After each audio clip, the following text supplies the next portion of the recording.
Em meio ao brilho dos holofotes, uma verdade oculta se revela, e a voz de uma mulher que a sociedade tentou silenciar ecoa por todo um tribunal, transformando vidas e inspirando corações.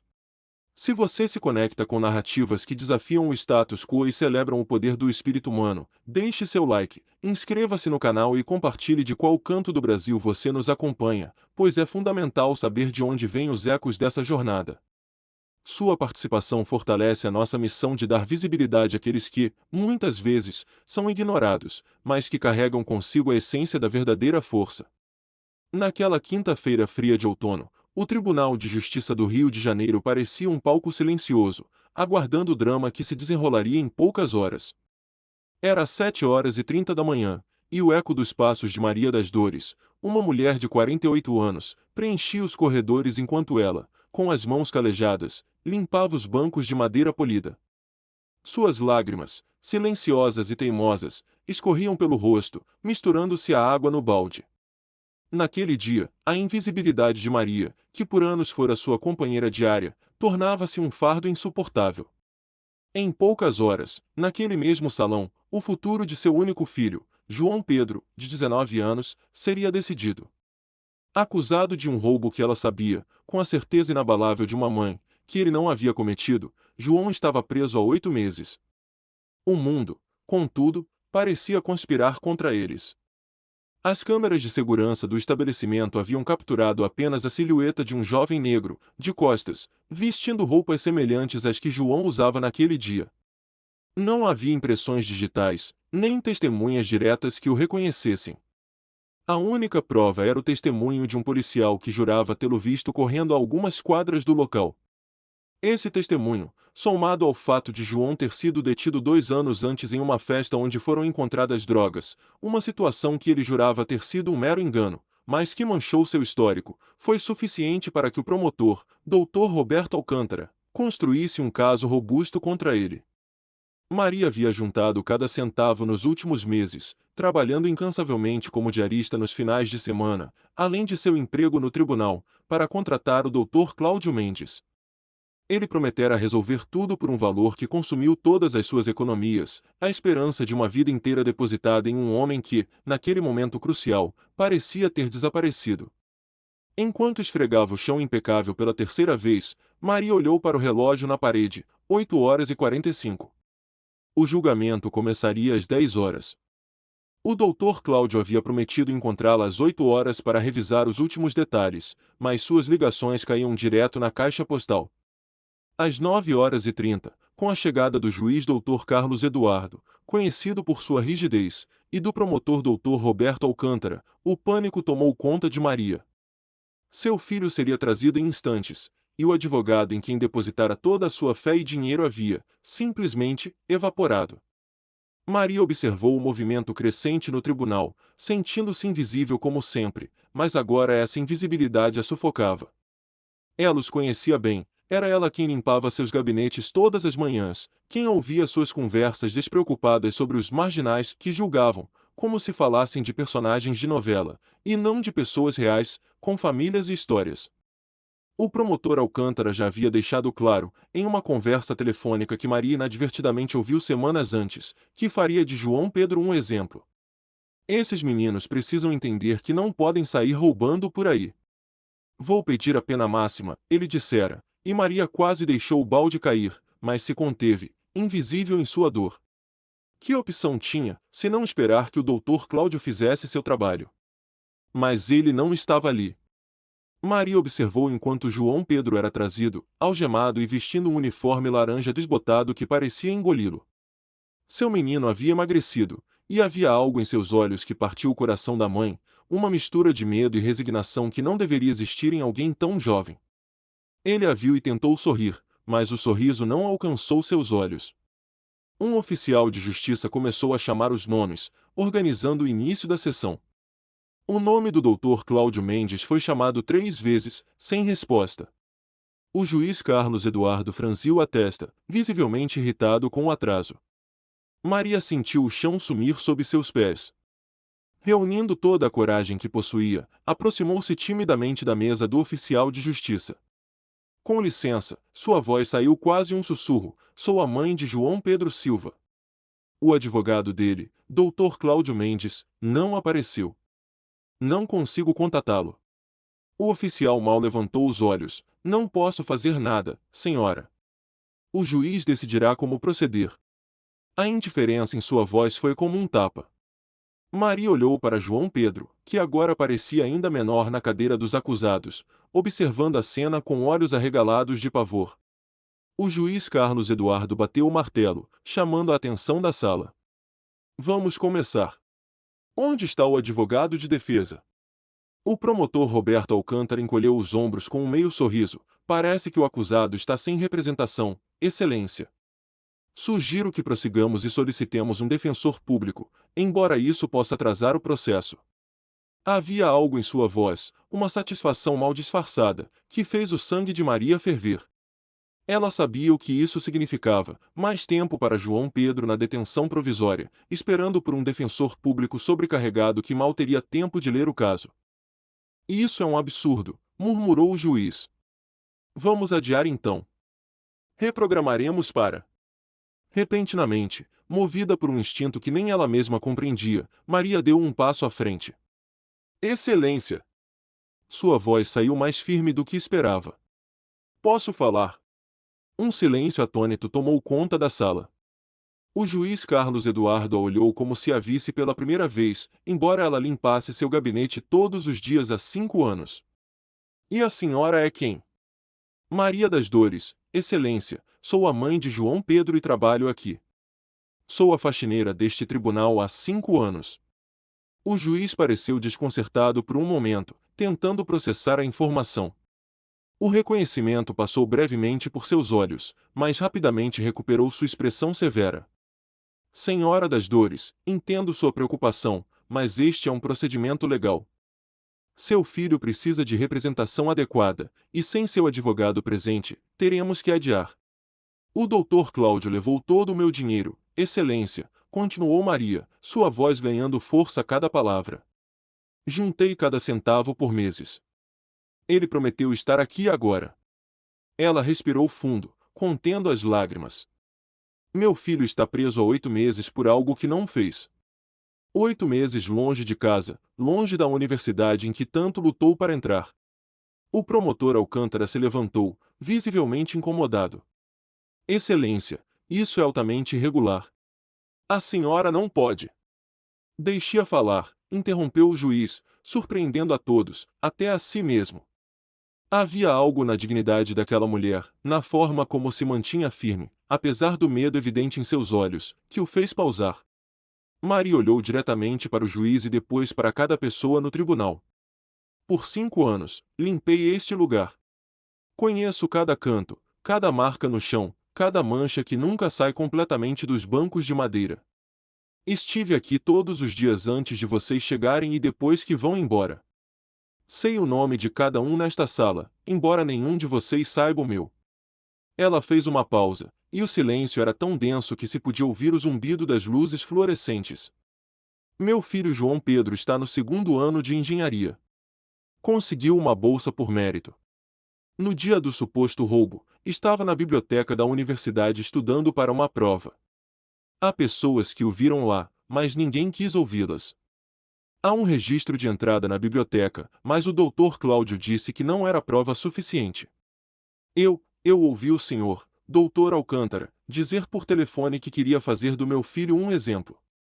O promotor empalideceu, tentando recordar quando poderia ter dito isso e quem poderia ter ouvido. Isso é absurdo, começou, mas sua voz falhou. Todos os dias, continuou Maria, limpo estas mesas onde vocês decidem vidas.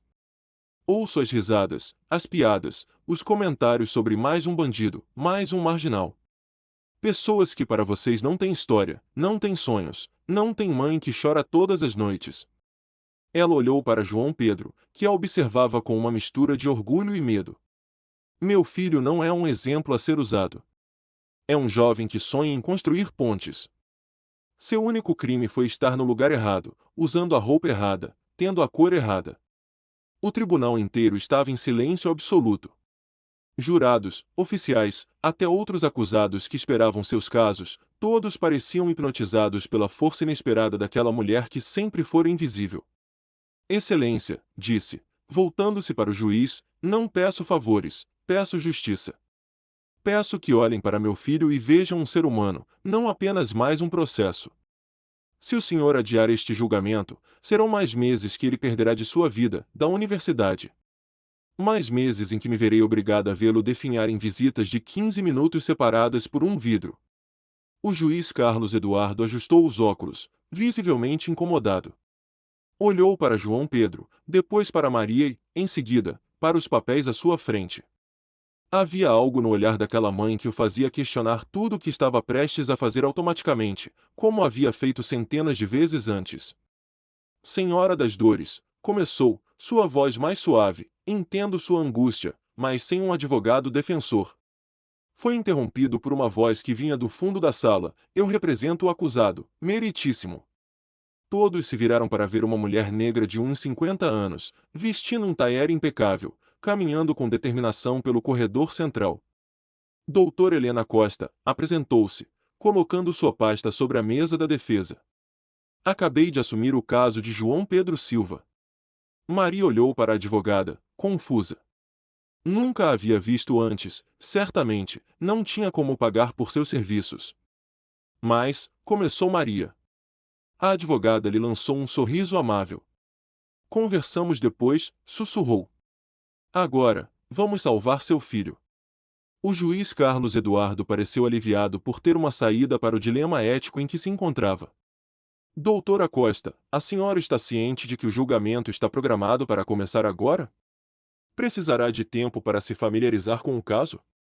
Helena sorriu, confiante, estou perfeitamente preparada, meritíssimo. De fato, passei a noite revisando todos os detalhes. Ela lançou um olhar desafiador para o promotor Alcântara, que parecia cada vez mais incomodado. Gostaria, inclusive, de chamar algumas testemunhas que, inexplicavelmente, não foram contatadas anteriormente. O promotor se levantou, visivelmente perturbado. Meritíssimo, isso é altamente irregular. A defesa não pode simplesmente aparecer no último minuto e mudar toda a estratégia. O juiz o silenciou com um gesto. Doutor Alcântara, considerando as circunstâncias incomuns, vou permitir que a doutora Costa prossiga. A alternativa seria um adiamento, o que o senhor mesmo parecia relutante em conceder. Alcântara sentou-se derrotado, enquanto Helena organizava seus documentos com uma eficiência impressionante. O julgamento prosseguiu, e Maria observou maravilhada enquanto a doutora Helena desmontava metodicamente o caso da acusação.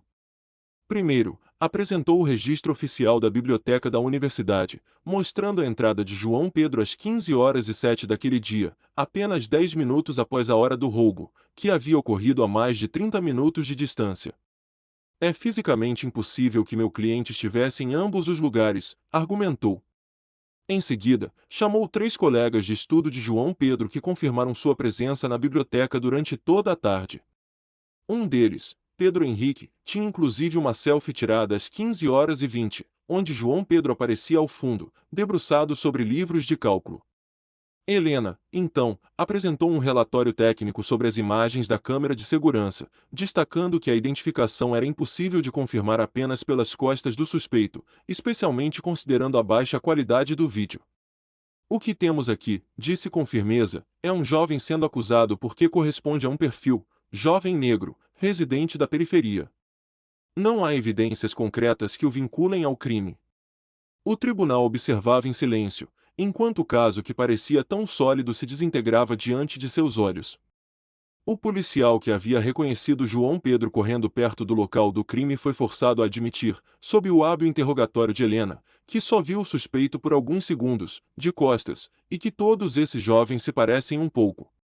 Quando Helena perguntou se ele poderia ter cometido um erro, ele hesitou antes de admitir, é possível.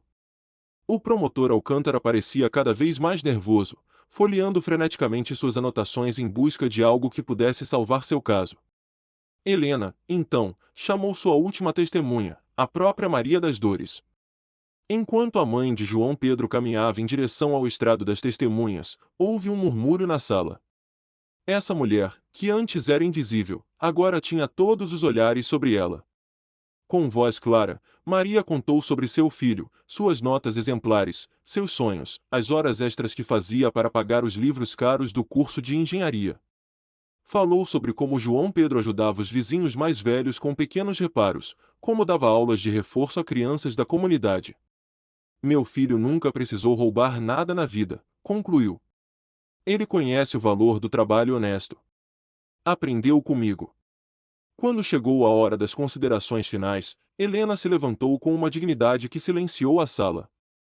Senhorias, senhores do júri, o que vimos hoje foi mais do que um caso criminal. Vimos como nosso sistema pode falhar, como um jovem com futuro brilhante pode ter sua vida destruída por um erro, por preconceitos enraizados tão profundamente que nem percebemos quando agimos baseados neles. Ela olhou diretamente para cada jurado. João Pedro Silva passou 8 meses detido por um crime que não cometeu. Perdeu um semestre inteiro da universidade. Tudo isso porque se encaixava em um perfil. Enquanto isso, sua mãe, que trabalha incansavelmente para lhe dar oportunidades que ela mesma nunca teve, foi obrigada a usar todas as suas economias com um advogado que a abandonou na hora mais crucial. Helena fez uma pausa, deixando que suas palavras fossem absorvidas. Hoje, peço-lhes não apenas que façam justiça, absolvendo João Pedro Silva. Peço-lhes que reflitam sobre quantos outros Joãos existem por aí, sem uma mãe corajosa como Maria, sem uma voz que os defenda. Peço-lhes que vejam os invisíveis que constroem e mantêm nossa sociedade funcionando. O júri retirou-se para deliberar, mas não demorou. Em menos de 1 hora, retornaram com o veredito: inocente. Quando o juiz Carlos Eduardo bateu o martelo confirmando a absolvição, houve um suspiro coletivo na sala. Maria correu para abraçar seu filho, finalmente livre das algemas. João Pedro chorava em silêncio, agarrando-se à mãe como se ela fosse sua âncora no mundo. Helena observava a cena com um sorriso discreto. Quando os procedimentos terminaram e os oficiais começaram a esvaziar a sala, Maria se aproximou da advogada. Como poderei pagar pelo que fez? Eu não tenho. Helena levantou a mão, interrompendo-a gentilmente. Não se preocupe com isso, Maria. Digamos que eu tinha uma dívida com o universo. Fez uma pausa, observando João Pedro, que conversava animadamente com seus amigos da universidade que haviam testemunhado. Sabe, há 20 anos eu estava no lugar do seu filho, acusado injustamente, sem dinheiro para um bom advogado. Mas tive sorte. Alguém acreditou em mim e lutou pela minha inocência. Prometi a mim mesma que, quando pudesse, faria o mesmo por outros. Maria olhou, surpresa. Mas como soube do nosso caso? Helena sorriu. Na verdade, eu estava no tribunal para outro caso. Eu a ouvi falar. Vi a coragem com que você enfrentou todo um sistema que foi projetado para silenciar pessoas como nós. Não pude ficar parada. Ela tirou um cartão de visitas da bolsa. Além disso, tem um projeto que oferece assistência jurídica gratuita para casos como o de João Pedro. E se ele quiser, temos um programa de estágio para estudantes de engenharia que querem aprender sobre perícia técnica e análise estrutural em casos judiciais. Seria uma ótima experiência para o currículo dele. Maria não conseguiu conter as lágrimas. Aquela manhã, havia entrado no tribunal como sempre, invisível, silenciosa, carregando o peso da injustiça sozinha. Agora saía com seu filho livre, com novas possibilidades e, mais importante, com a certeza de que sua voz tinha poder. 3 meses depois, Maria das Dores continuava trabalhando no tribunal, mas tudo havia mudado. As pessoas a cumprimentavam nos corredores, sabiam seu nome. O juiz Carlos Eduardo, especialmente, parecia ter passado por uma transformação. Uma manhã, a chamou em seu gabinete. Nervosa, Maria imaginou se havia feito algo errado.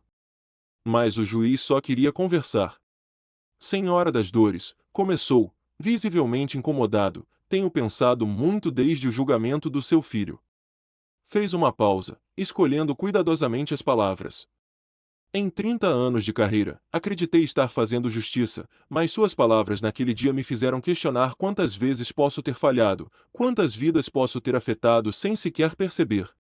Maria permaneceu em silêncio, surpresa pela vulnerabilidade do homem que sempre pareceu tão inflexível. Iniciei uma revisão de vários casos semelhantes ao do seu filho, continuou ele. Já encontramos outras 3 condenações que precisam ser reconsideradas. Ele a olhou nos olhos pela primeira vez. Obrigado, Maria, por ter a coragem que eu nunca tive. João Pedro voltou para a universidade, determinado a recuperar o tempo perdido. O caso gerou tanta repercussão que a universidade lhe ofereceu uma extensão do prazo da bolsa. Ele também começou o estágio no projeto de Helena, descobrindo uma paixão por usar seus conhecimentos de engenharia para ajudar em casos de perícia judicial. Em seu tempo livre, criou um grupo de apoio para jovens que passaram por situações semelhantes, oferecendo orientação e esperança. Quanto ao Dr. Cláudio Mendes, descobriu-se que havia fugido com o dinheiro de vários clientes. Foi eventualmente localizado em outro estado e, graças ao testemunho de Maria e outros prejudicados, teve sua licença revogada e foi obrigado a restituir o dinheiro às vítimas.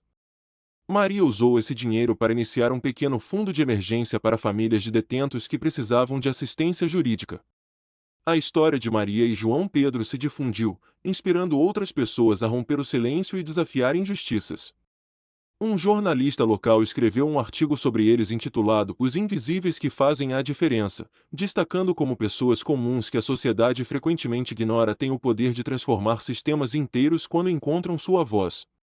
Em uma entrevista, perguntaram a Maria o que havia aprendido com toda a experiência. Depois de refletir por um momento, respondeu: aprendi que ser invisível não significa ser impotente. Às vezes, os invisíveis são os que mais veem, os que mais sabem.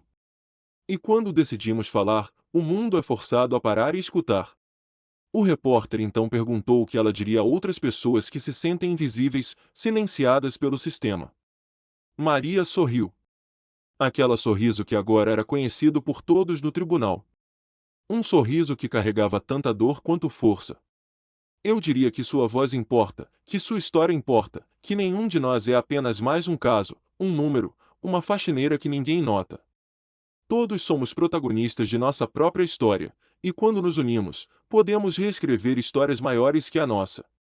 Esta história, que você acabou de ouvir, vai além de Maria e João Pedro. Ela é um espelho para todos nós que, em algum momento, nos sentimos invisíveis, ignorados ou injustiçados. Ela nos lembra do poder latente em cada pessoa, esperando o momento certo para se manifestar. Quantas Marias cruzam nosso caminho diariamente, sem que as notemos? Quantos Joões lutam silenciosamente contra um sistema que já os condenou antes mesmo de conhecê-los? Se esta narrativa tocou seu coração, se você se viu refletido em alguma parte desta jornada, saiba que você não está sozinho. Há uma comunidade inteira de pessoas que acreditam no poder das histórias para transformar realidades, pessoas que, assim como você, param para escutar as vozes que muitos ignoram. Convidamos você a se juntar a nós. Se esta história inspirou você a encontrar sua própria voz ou a valorizar as vozes ao seu redor, compartilhe este vídeo.